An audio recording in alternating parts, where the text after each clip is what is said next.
Welcome back to another episode of TINAH Talks. I'm your host, Kelsey, and this is the other host, Sophie. Today, we're talking about how it's time to prioritize mental health in the workplace. This is the theme of this year for the World Mental Health Day, which is happening October 10th, right? Yeah, October 10th. Yeah. Every So year it's World Mental Health Day.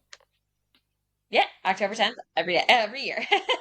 So, this day is dedicated to raising awareness of mental health issues globally and mobilizing efforts to support mental well-being. It provides an opportunity for mental health advocates to share knowledge and advocate better for mental health care in general. And I guess they do a theme every year, and this theme is all about prioritizing mental health in the workplace.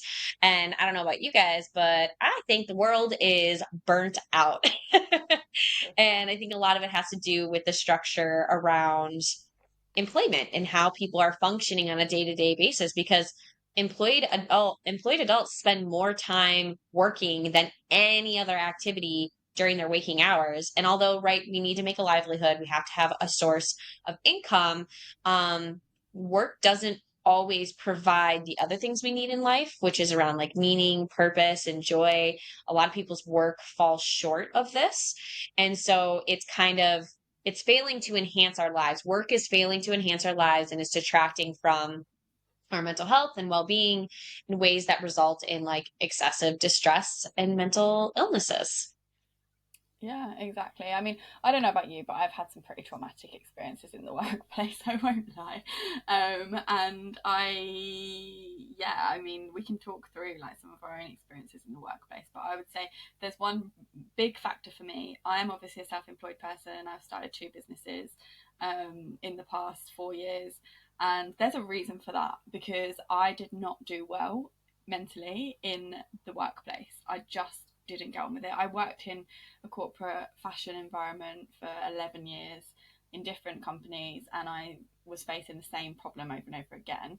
Um, so yeah, for me, I have so much to say about this subject. Honestly, like every job I've left has been not every job, but most of my jobs have left because of mental health issues for various different reasons. But I don't know about you. I know you haven't necessarily worked in like a corporate environment previously, have you? You've kind of been working in other environments that also maybe weren't as supportive for your mental health.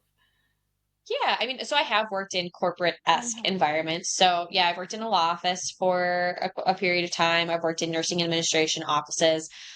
Even though I would say it's a different aspect, it's still corporate hospitals. So I worked in inpatient psychiatry for a long time, and they very much so have like corporate rules and corporate Mm. things that they have to follow. We have our higher ups and all of the different, protocols and procedures that we have to follow.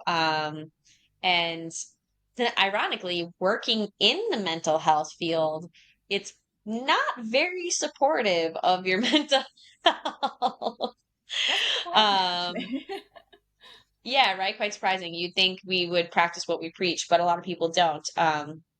And it's really interesting. Why don't we focus on you first? Because you've got like hardcore corporate, and then I can talk about my experience with that. And mine's a little bit different. I was experiencing mental health issues because of life events and just like everything that had been happening in my past and then in my current moment while working in inpatient psychiatry, but the unit wasn't as supportive in certain ways. And then I just saw how it wasn't great for other people's mental health. But yeah, I'd love to hear more about like your corporate experience first.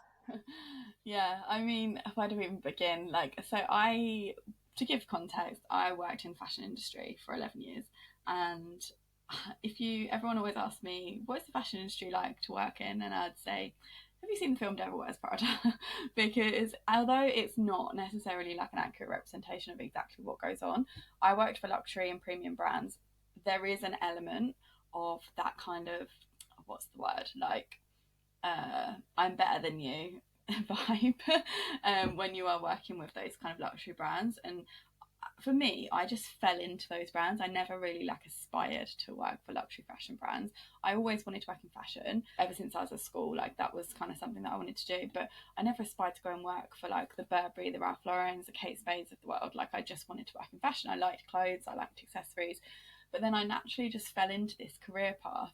And the first instance of me kind of realizing that maybe the industry was a little bit toxic was actually I wasn't working in luxury fashion. I was working for a supermarket brand.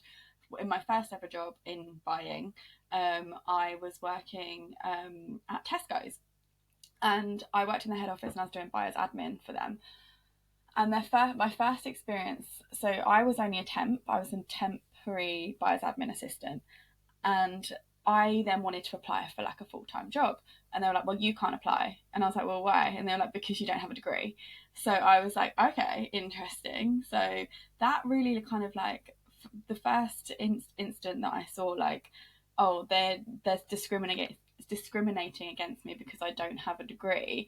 I was like, that's wild. Like, this is crazy. Surely other companies don't have this same problem. So I then kind of like job hopped quite a bit. I went over to Ralph Lauren, and to be honest, that was like the best job. However, there were so many instances, and me and some of my friends from that job still talk about it today, where we were made to feel like a piece of shit on somebody's shoe because we'd made like the smallest mistakes. I think when you're in like a high pressured fashion environment where things have to be things are working on a timeline, so if I don't do this today, tomorrow that means this an XYZ can't happen, so everything's on like quite a tight timeline. So like we used to get, like, bearing in mind I was 18, 19 years old in this job, we used to get screamed at, like literally screamed at in our faces, um, about like missing the tiniest little deadline. My motto in life these days is, unless it's life or death, nobody needs to worry about like getting things done to a specific deadline. There's leeway in everything that we can do. And I just remember thinking, like, you literally made me feel about this big, like so tiny when you're screaming at me. I'm only 19. I'm only young. I've never had any experience in this industry, and there was just like so many different examples of that, like where we'd just be screamed at constantly. And obviously, over a period of time, that really impacts your mental well-being and your mental health. But there was nothing like significant in that particular job. But then I took some time away. I went traveling, came back, got my job back again. And then I actually decided to move to Italy, and I moved to Italy to work for Diesel. This was where I'd say I really started to, and I didn't know it at the time, but I really started to recognize like different mental health issues in myself. And I didn't necessarily know what they meant at the time, but I had a really hard time in Italy because one, I went there not knowing any Italian, which maybe was naive of me, being only 20, 22 years old. But at the same time, I was told that it was like an international work environment, and, like people were speaking English in the office. Well, that wasn't the case. Like, whenever I went into a meeting, they would speak Italian. So obviously, I was like very much excluded because I couldn't speak their language. I also had a boss who, she was about 10 years older than me, and I don't know what it was, but she just didn't like me. Like, we just did not get on. And they always say that you leave bosses, you don't leave jobs, and that's been so true for me. Like, the past few jobs that I've had, I've always left my bosses.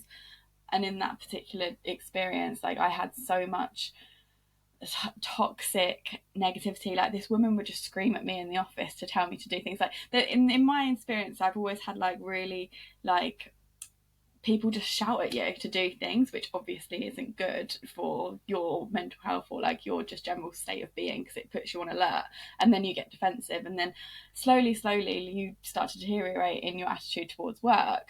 So I was around these like really toxic people in an environment where I couldn't speak the language, and that really wasn't healthy for me. So I ended up, every time I felt like that and I could sense that something wasn't quite right for me, I would remove myself immediately from the situation. It didn't matter what the situation was. I actually left Diesel without a job to go to because I just couldn't take it anymore. I was like crying every single day going into work.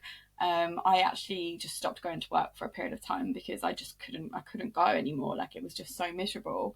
And there were so many things happening and behind the scenes in that job that just weren't okay with me. So I ended up just removing myself from the situation. And then I got one of my favourite jobs when I actually left Diesel. The day after I quit, there was the day that I got a new job for one of my favourite companies, which was Kate Spade. And I went and worked for Kate Spade, and it was like amazing job. Like, for the first like year and a half, they really valued like your mental health, your work life balance. They were like really looked after you. Sorry.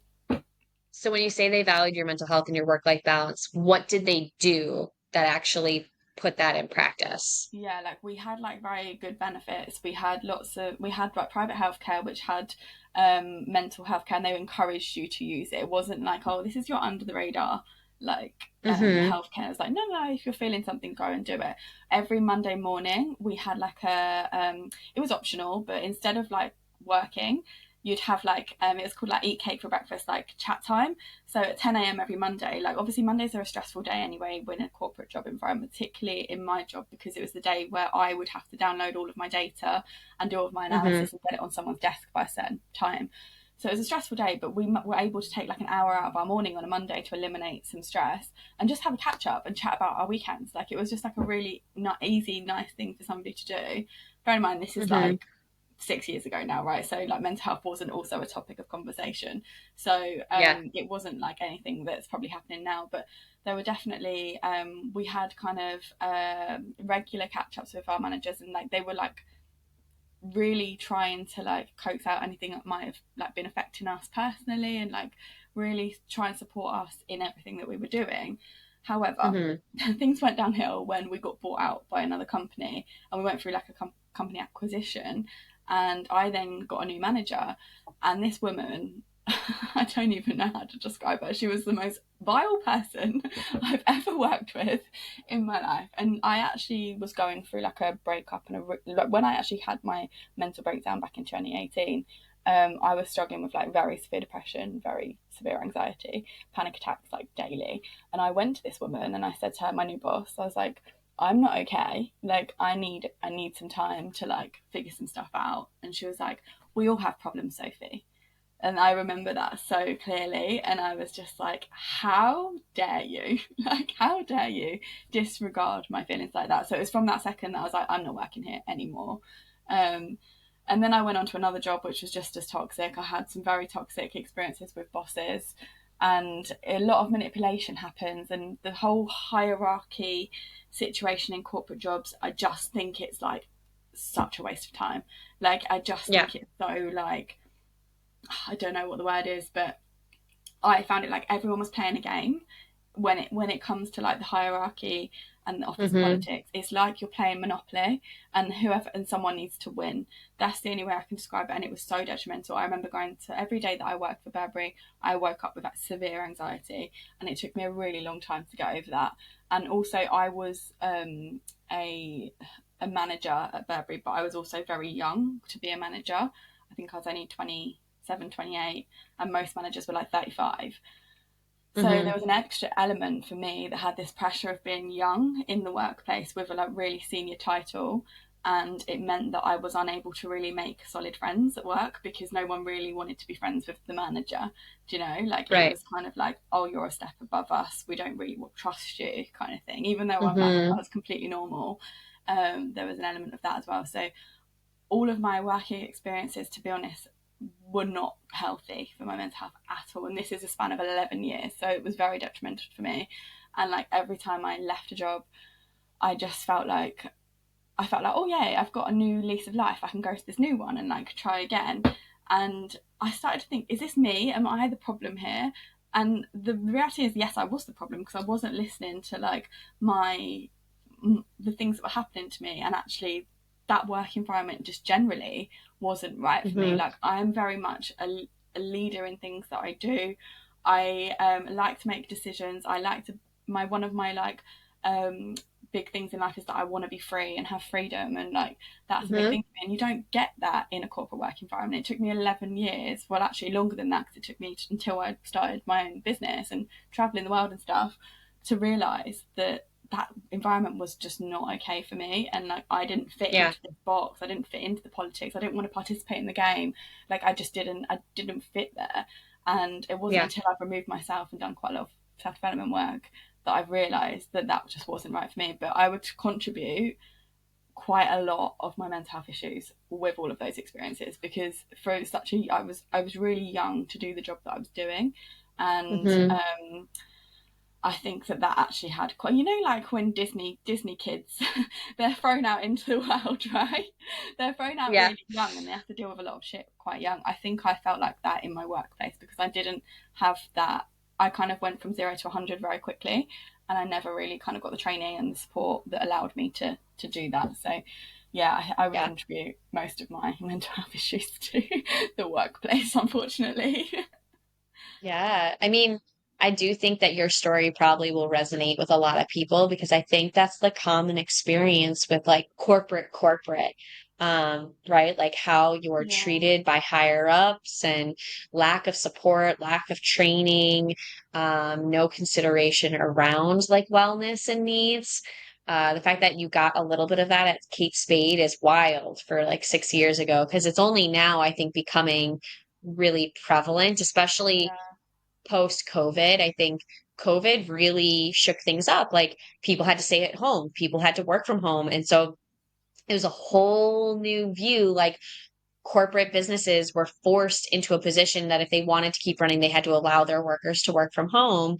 And things were still getting done, stuff was still happening. But now I think there's this like slight push to go back to the way that it was before. And I know a lot of people are not wanting to do that. And I know like our generation, so we're millennials and then there's Gen Z, and I think we're becoming the predominant workforce now. And we're the ones that are valuing work-life integration and balance a lot more. So I think like with the combination of COVID and now like the trend in kind of our generations, corporate is being put in a position to have to hear this more, which makes sense why World Mental Health Day is emphasizing that it's time to really prioritize mental health in the workplace. yeah. I've heard so many like horror stories from people about their jobs and how they're treated. And I just, I think about our parents' generation, and I'm sure it's very similar, but like from the UK to the US, but it was like, you go to school, you get some more schooling, and then you get a good job, and then you stay at that one job forever and ever, and you work your way up in the business and get married, and then you buy a house and you have kids. And like that was the trajectory. Like that was what the sign of a good life is. But I mean, as millennials, I feel like we've been through so many like world crises. like, Yeah. and the corporate world has not supported us. I mean, I think I'm pretty sure is it Henry Ford who set up our schooling? Not Henry Ford. He didn't set up our schooling system, but it's based off of like the factory work style. That's what our schooling system is created off of. So it's about teaching you how do you clock in at a certain time, sit down at a desk, do certain tasks, finish in a timely manner, submit them to your teacher, your higher up, make sure you're hitting certain metrics on quizzes and tests, and then you clock out at the end of the day. The school system is based off of that factory style. It's not there to encourage creativity or for students to flourish and find like what brings them purpose, what brings them meaning, what brings them fulfillment. That our school system is not set up for that at all. And it makes sense that they're training us to fill factory jobs. That's where it comes in, to fill factory jobs. Like at the time when Henry Ford got really big with like with cars and the factory style work. And so that our school system hasn't changed in 100 years. Like It's so it's broken. wild. It's so It's broken. so broken. And you can see it now. Now people are becoming more and more broken. And there's a need for us to be talking about these sort of things. Um, I don't know. Yeah. For me, my experience was different, but what were you gonna say? Sorry. Oh no, no, no, sorry, I thought you were gonna go into it. No, I was just thinking like yeah, like the school system is broken, the corporate world work system is pretty broken. COVID was actually a really good thing, I think, for that corporate world. But unfortunately, as we're now like 4 years on, people have just kind of forgotten the benefits that that had. And I think there's like a, we always talk about like 0 or 100. I think there needs to be a balance in between, right? We can't just like all work from home all the time because then all of these office buildings wouldn't what are they there for, and it's like okay, there is something to be said about like being in the same room as somebody and getting stuff done. I think that that's like 100% Yeah. true. And there is also this thing about culture and like involving people, but then if you're breeding like a really crappy culture, which is most of the jobs that I've been in have had a crap culture, then nobody wants to go to the office, nobody wants to go to work and like see these Yeah. people that they sit around, these people that they have to spend 80% of their time they don't even like the amount of people I've had to sit next to that I'm literally like, I cannot bear this person. And it's just like, for a floor plan, a seating plan, like, ugh, no. uh, so it's just like, I just feel like we're treated, when we go into a workplace, in some cases, in my experiences anyway, I've been treated like a child. It's taken me back to that school system, and it goes back to exactly what you've just said, that the school system and the work system is like set up in a way that was okay 100 years ago. It doesn't work now. Like, but no one's really Hmm. evolving it, and like now we're starting to see some changes, of course, but like still not to the level that it probably needs to be. And it was interesting, one thing that you just said about clocking in, clocking out, because that was one of the things I had to do when I worked in Diesel in Italy. I had to literally every morning clock in off my lunch break, clock in on every single break, and then clock in at the end of the day. And I was if I was 5 minutes late, if I was Hmm. 5 minutes late, even 1 minute late, they would take away 15 minutes of my holiday allowance. If I was Wow. even up to five, I think it was like, it started at like 2 minutes late or something. No, maybe it was even from the minute that you were late. I can't remember now. They would take away 15 minutes of your holiday allowance. That's how fucking wild it is. Like, Yeah. I couldn't even deal with it. You know what's interesting? So that they had the same policy at the hospital, but I think it makes sense for the hospital. When you're working at a hospital, there are other people's lives that are dependent upon the staff, right? Yeah, And so there need it the change of shifts needs to be a well-oiled machine. So like if we were late 1 minute, we had like two opportunities to be late 1 minute, and then like the third we I can't remember what the like punishment was. If it was that we like lost, I think we lost maybe pay or something was docked from us. And then if it happened more than that, you would get fired. Like it was a very strict rule, which in the hospital, that makes sense. In corporate, it's not life or death. Nobody's exactly. gonna die. I mean, I get that you have to have some rules because as human beings, we are not perfect and we like to push the rules. And like, if we're going to show up 5 minutes late, but like also having to clock out for your, your breaks and your lunches, it's like, come on, just, Oh, it's wild. measure it by other KPIs, by other key performance indicators. Are you hitting your monthly metrics? Are you like, you know what I mean? Not by like, are you taking a break or not? Because people Exactly. take breaks at their desk and they sit and they don't do anything and they dick around. I remember this is actually really funny. When I was in college, I worked in a nursing administration office, and it was part of the requirement for attending the college for me because I got grants to go to the school.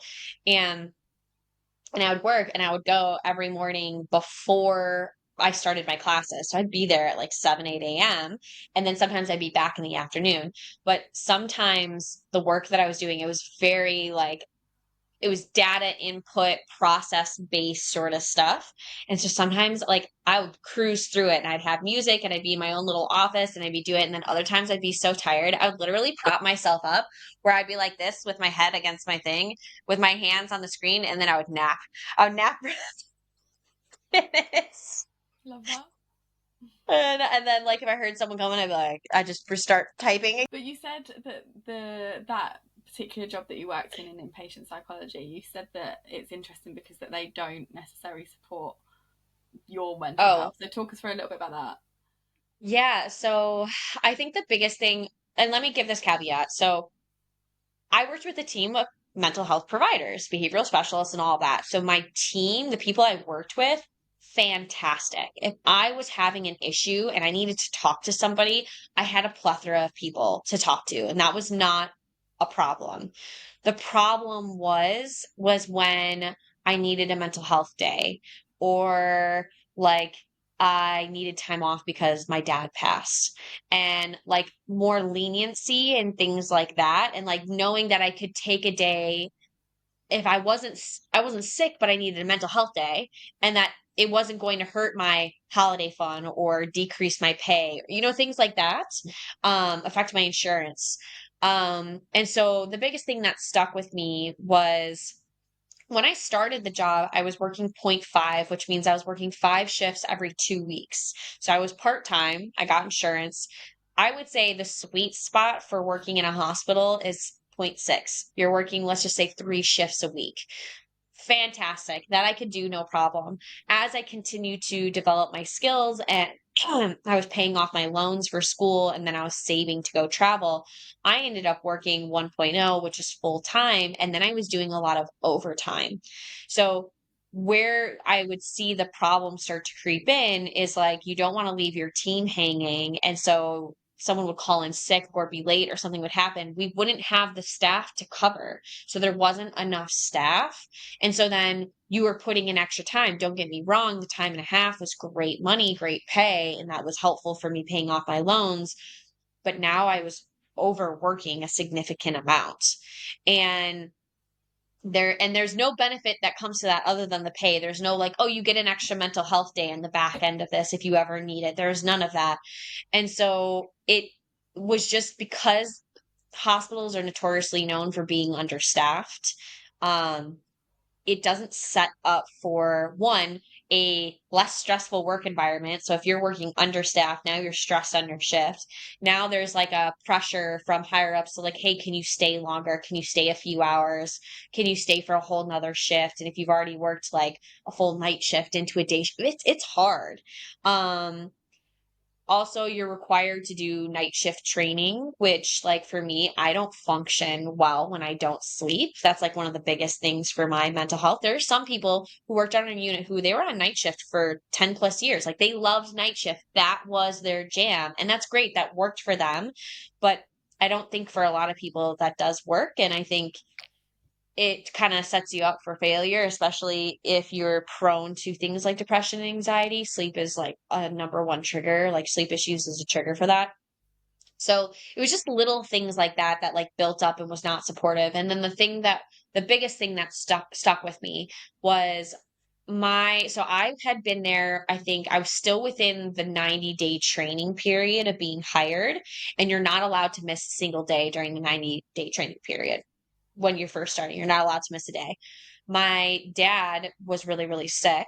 He had end stage liver failure, and I was the primary care provider. Now, I was in Wisconsin, and where he was in the Chicago area. So it's about 2.5 hour drive. When he was sober slash like not like more with it, where he wasn't like incapacitated, he had something that they call dry drunk personality. He had drank for so many years. So even though he was sober, he would be angry and still have all the things that came with when he was drinking, even though he was now sober. And so he wouldn't want me involved. But when he would end up in the hospital in the ICU, intubated or anything like that, I was the person that was called for everything. So then I would get like an update from the doctors and the nurses. Well, anyways, this situation is when my dad actually passed. I was working. Well, in the morning, I got a call at like 3 in the morning. He had been vomiting blood, and they're like, we're taking him to the hospital. He was staying with my aunt at the time. And well, the doctors and nurses, they called me, they told me they'll keep me posted and let me know if there's, if things were going south. And I told when I got to work that day, my normal manager wasn't there. I'm not going to say names, but the higher up person who had like managed my manager and the unit, she wasn't the highest level, but she was like pretty top up there. She was covering for like that week or two. I came in, I immediately told her, I said, hey, this is what's going on with my dad. He's in the hospital. There's a chance, the doctors have told me, that like he's not doing really well, that I might have to leave. I might have to go. And her immediate response, well, isn't there someone else who can do that? And I was like, what? I'm the primary, I'm the what do they call it? I had The the next of power of kin. attorney. Yeah, I'm the yeah. POA. I'm the POA for his like medical decisions and all of that. Like I have to be available to respond to the doctors. And if they're telling me he's not doing well, it's a 2.5 hour drive for me. So like I'm gonna But take their word and but drive. above all that, that's your dad. Where's the empathy? Where's the compassion for like Yeah. where is that? Yeah. That's mad. That's absolutely crazy. Yeah. So I let the huck, which is our like receptionist on the unit, let her know like, hey, if this doctor calls or these people call, please come and find me like immediately. And it worked. a couple hours into my shift, and then I got the call.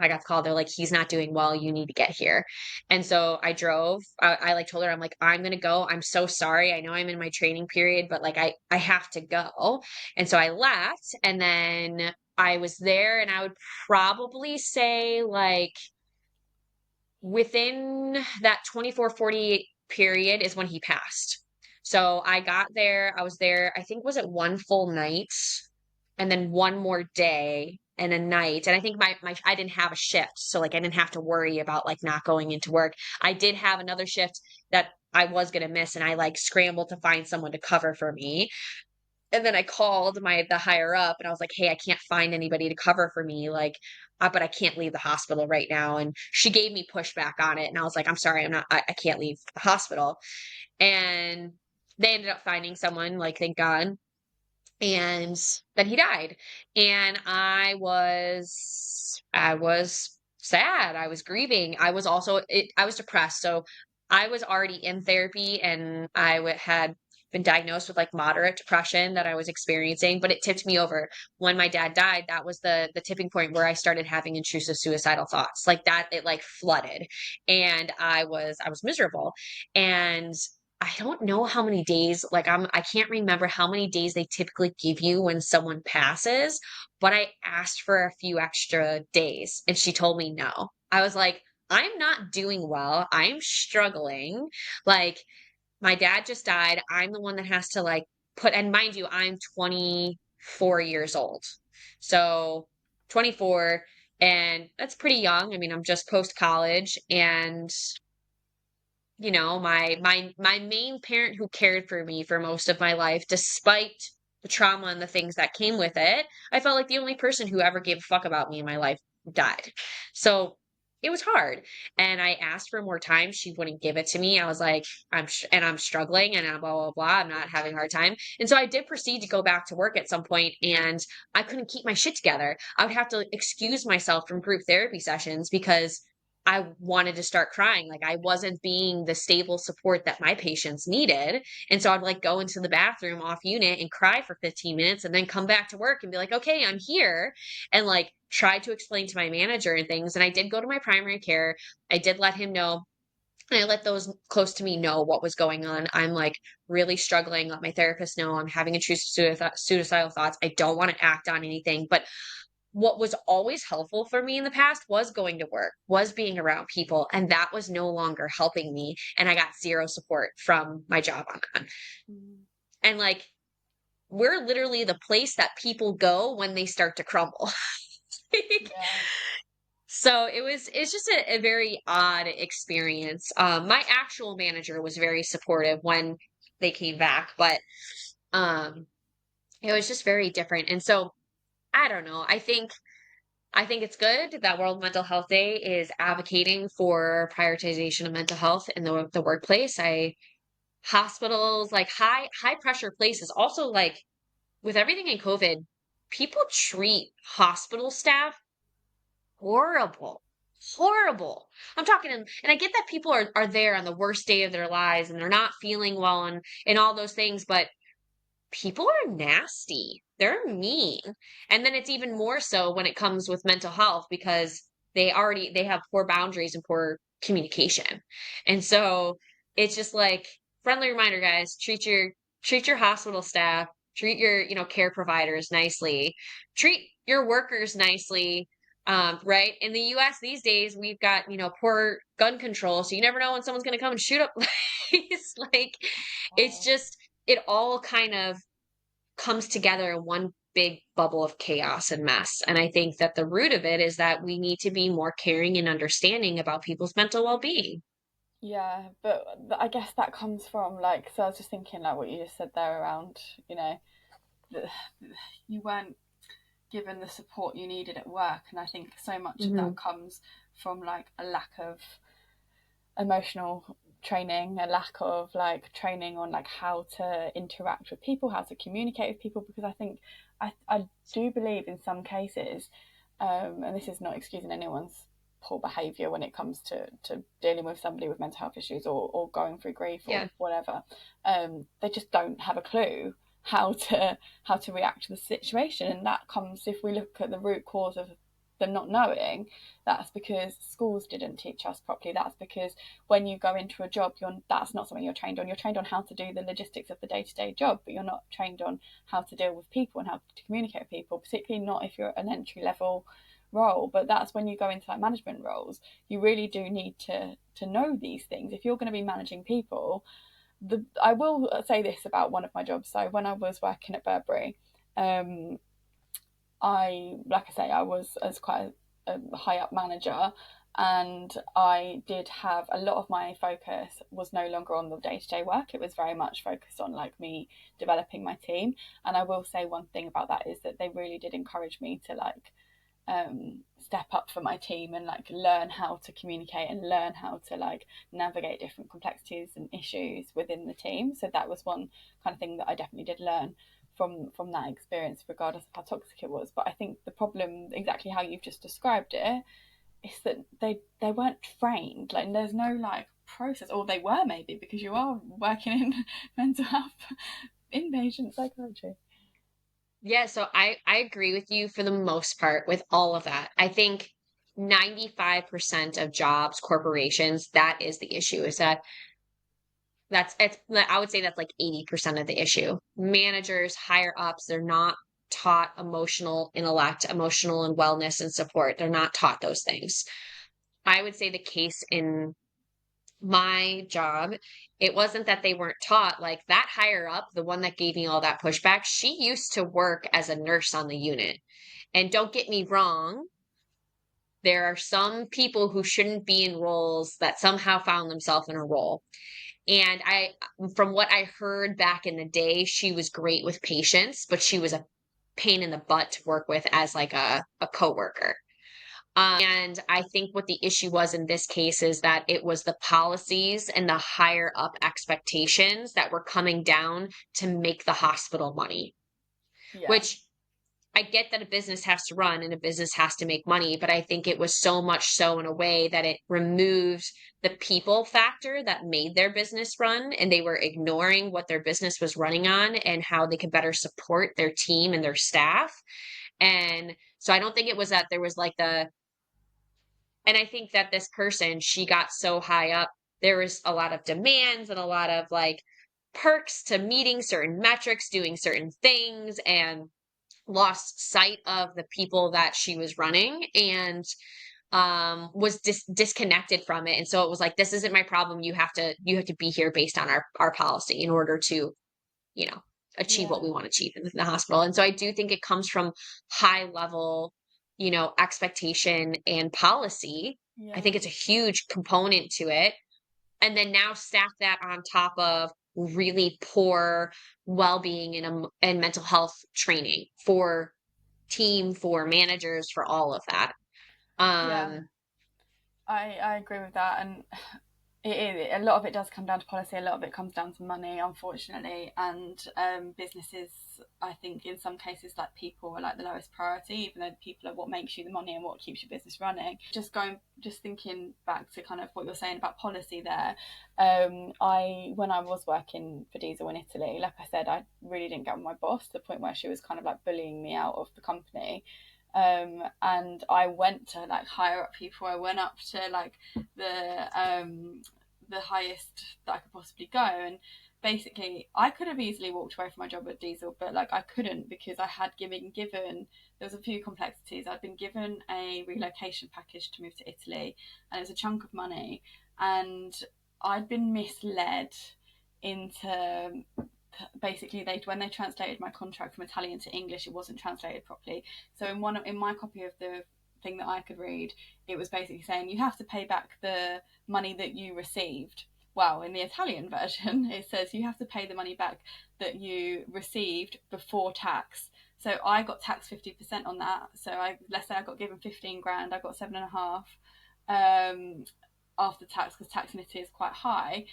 The reason I couldn't just walk away from my job in some cases is because of these like complexities, and it's because of policy. yeah. So like I obviously didn't want to pay back 15 grand. I didn't have 15 grand to give them back. So I only had that 7.5, which luckily I hadn't spent.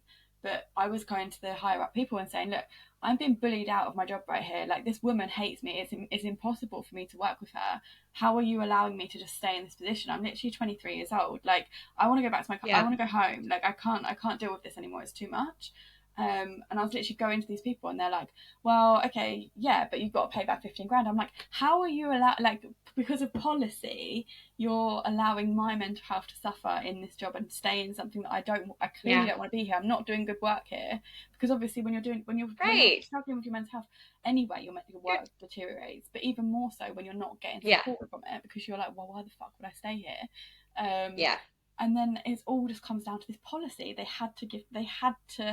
They just wanted to make money from me, someone that was like trying to make them money. They wanted to make money out of me. It was just like this like crazy scenario. But yeah, so much of it does come down to this policy, and it's like that is it's those whoever creates policy is the person that's creating the culture in the company, right? And that is where all the toxicity comes from. It can come, the scariest part is it can come from this one, usually one person or a board of people that this Hmm. culture comes from. And it's just, oh, it's so sad because there's so many companies that I could have worked for, could have been amazing, you know, like Yeah. they had so much going for them, and then just coming down to these cultures or the people there, it just wasn't right.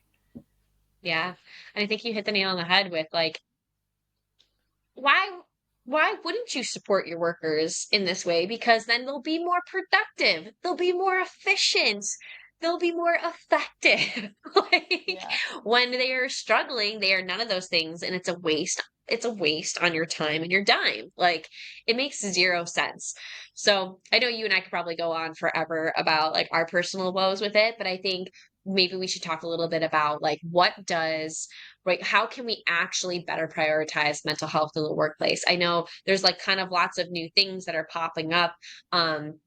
I do think policy and adjusting policy to support the worker, totally understand that you got to protect the business, but then have like a contingency, like, okay, this is the thing. If someone decides to leave, they've got to pay back, the amount that they're going to pay. But if it's for these specific reasons, we can have a conversation about it and adjust accordingly, right? Like yeah, create some flexibility. And I think that's the key word is flexibility. So the number one thing I've seen that has can help improve mental health, especially post COVID, is flexibility in working. Like increasing employees' options of where, when, and how they work, right?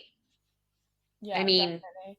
I actually did have flexible working in quite a lot of my jobs, and I think absolutely jobs need to be more flexible. But if they're going to put a flexible working policy in, it needs to actually be flexible. Because I can give examples of like when I worked for Kate Spade, we had an actual genuine flexible work policy where we could start anything between um, 8:30 and 10, and then you could leave between 4:30 and 6 or something like that. Like, so as long as you were getting your hours yeah, done, you had like the flexible working hours, which at that time, in at that moment 6 years ago, that was like luxury. Like, not many companies had that. yeah, Definitely no working from home though. But there was that flexibility. But then I went to work for Burberry, and their flexible working policy was, oh, you can start any time between 8:30 and 9, and you can leave any time between 5:30 and 6. And it's like, oh, thanks. Like, yeah. cool, Thanks really for happy that. with that. Obviously, that's changed now because naturally things changed before COVID. But in my job, for example, there would have never have used to have been any form of remote work whatsoever. Like, Yeah, 100% no, that was like so frowned upon and not a thing that was done in the industry, in the fashion industry. Now it's yeah, changed obviously, but like the fact that flexible working, you can have like some kind of like a couple of days working from home, I think it makes all the difference because you're more motivated if you work.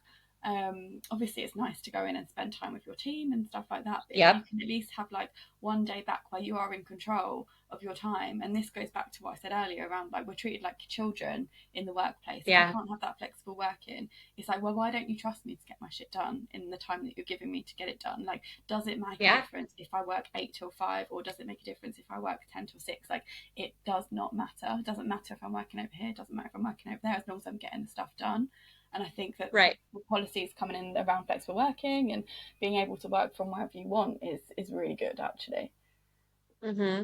And I like this idea. I know there's a couple places that have implemented, but like 4-day work weeks, right? So a couple places, Iceland, Germany, Spain, they've, I think, successfully implemented from the stats that I looked up. So Iceland did a trial between 2015 and 2019 in public sectors, where people can they can work less hours without decreased pay, and the results showed like improved work-life balance, reduced stress levels, and no loss in productivity, which is amazing, right?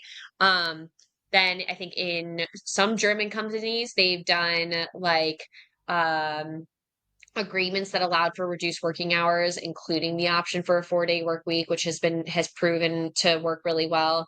I think Spain introduced they're the most recent one, the new normal project, which includes like 32-hour work week experiments. So companies like across different sectors, they can participate, and they're seeing an improvement in like work-life balance and productivity, which basically like if for some places that aren't able to have like hybrid working or flexible working where they work and when they work kind of thing, like for example a hospital, there are two core things that they can do. They can increase their staff, and they can make an option for mental health days within the contract outside of sick days, right? Like sick days are, you're really, really sick, you can't come in, which by the way, we were encouraged to still come in when we were sick, like because we were so low staffed. They're like, you need to come in a hospital. Like it just doesn't make sense. And I think I was explaining that we would have staff that would cover when we had holes, and they're called float staff. But the problem is with float staff is they don't really, with nurses in particular, one, they didn't have staff that could cover me, but it was for nurses. And nurses, they either love psych or they hate psych. And so as a float, they could come down and not really enjoy the unit, or they can come down and they like the unit, but they don't have the training to be super useful to us for that shift. And so we would have people who were point 0 in their FTE, which means that they don't have any hours, but they specifically get called in when we need someone to cover, but they're specifically trained for our unit. So instead of having one or two of those people, why not have 4 or 5 of them?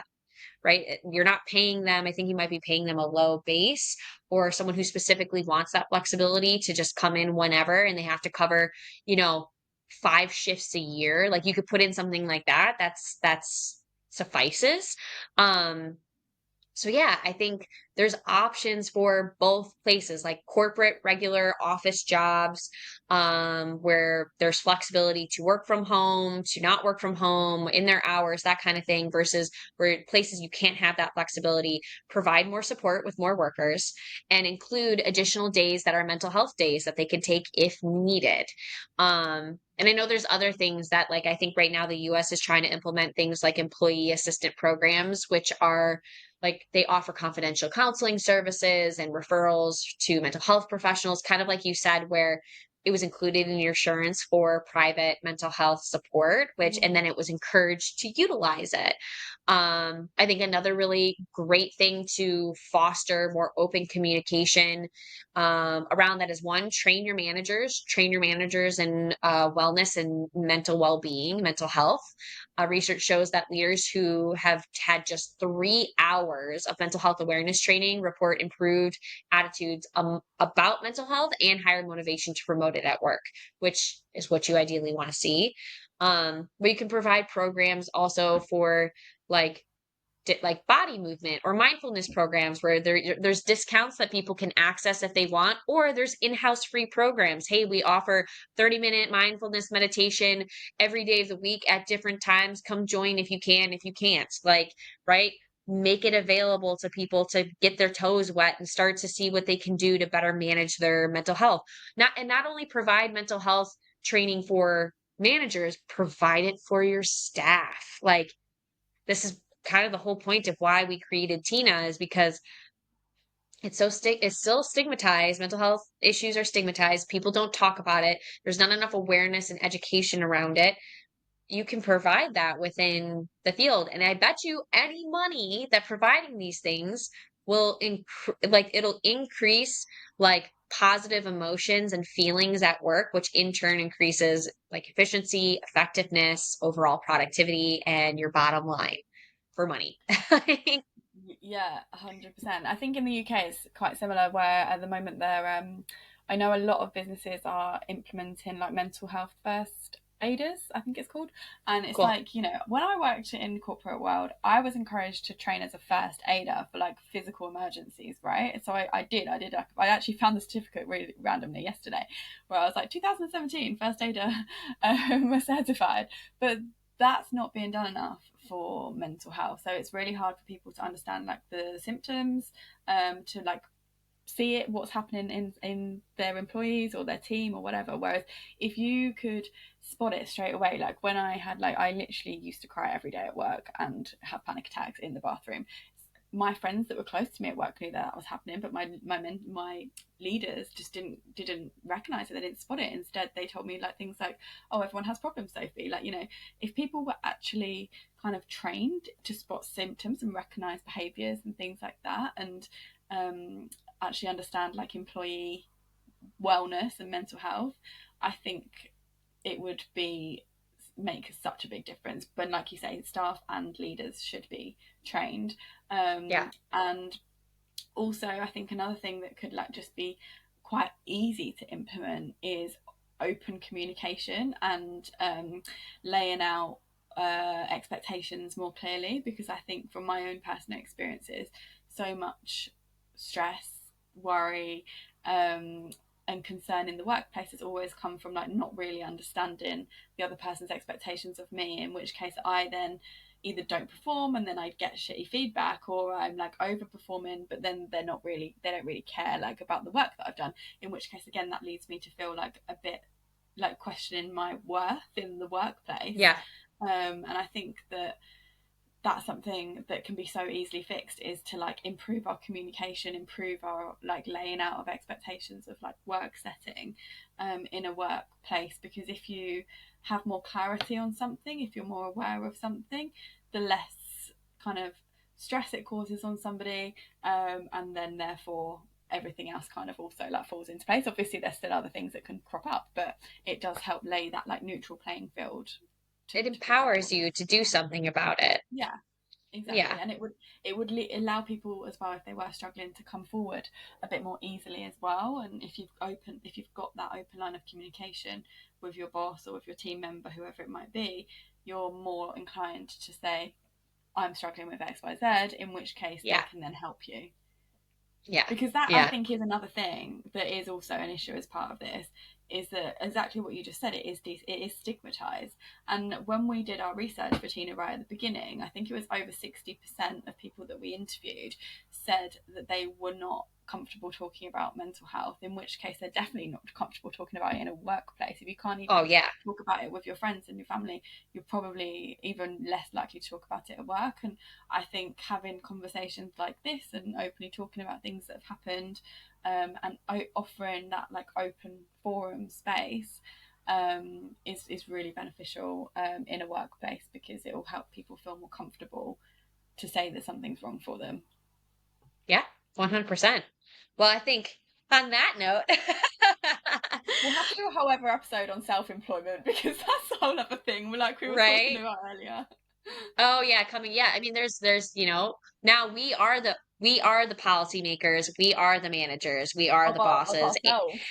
And we are the team, and we have to implement better mental health awareness and support for ourselves when you run your own business. So we'll have to do a Yeah. whole nother episode on that. But cheers to World Mental Health Day, and time to prioritize mental health in the workplace, guys. Hope you guys can take what we said. If you're a manager, if you're a leader, please implement this. If you're part of a team, you can always bring suggestions to your managers.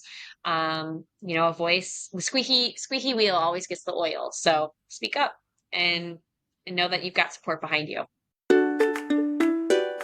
Thanks for listening to today's episode of the TINAH Talks podcast. Don't forget to hit subscribe. And if you love what we're talking about and are ready to start changing your life through your own healing journey, follow us on our socials at Time Is Not a Healer. The TINAH Mental Wellbeing Marketplace is now live and ready to help you take control of your mental health. Head over to timeisnotahealer.com, where we'll provide you with the best toolkit for your self-healing journey. All of the details can be found in the episode description below. Remember, you hold the power to heal. Until next time, you've got this.